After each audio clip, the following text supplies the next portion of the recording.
అసలు రావుకాలంలో ఎందుకు బయటకు వెళ్ళకూడదంటారు? ఎందుకు ఆ టైంలో ముఖ్యమైన పనులు ప్లాన్ చేయకూడదంటారు? దీని వెనకాల ఉన్న సైన్స్ ఏంటో ఇప్పుడు చూద్దాం. మనకి ఫిజిక్స్లో ఒక వైట్ లైట్ని డివైడ్ చేస్తే 7 కలర్స్ వస్తాయి అని మనందరికీ తెలుసు. దానినే మనం విబ్జ్యోర్ అంటాం. ఈ 7 కలర్స్ని జ్యోతిష్య శాస్త్రంలో ఒక్కొక్క గ్రహానికి ఒక్కొక్క కలర్ని ఆపాదించడం జరిగింది. కానీ రావుకేతువులు 2 ఛాయాగ్రహాలు. వాటికి ఉన్న కలర్స్ మన మానవ నేత్రాలకు కనిపించవు.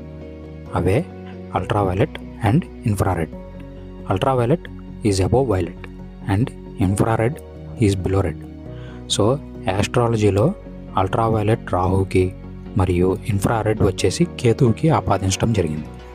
సో ఎనీ గివెన్ డే రాహుకాలం టైంలో ఈ అల్ట్రావైలెట్ రేస్ అనేవి చాలా ఎక్కువ ఉంటాయి.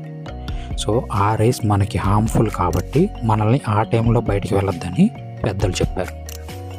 సో దీని వెనకాల ఉన్న యాక్చువల్ ఫ్యాక్ట్ ఇదే. ఇలాంటి మరిన్ని ఇంట్రెస్టింగ్ కంటెంట్ కోసం please subscribe to our channel Next Gen Astro. Thank you.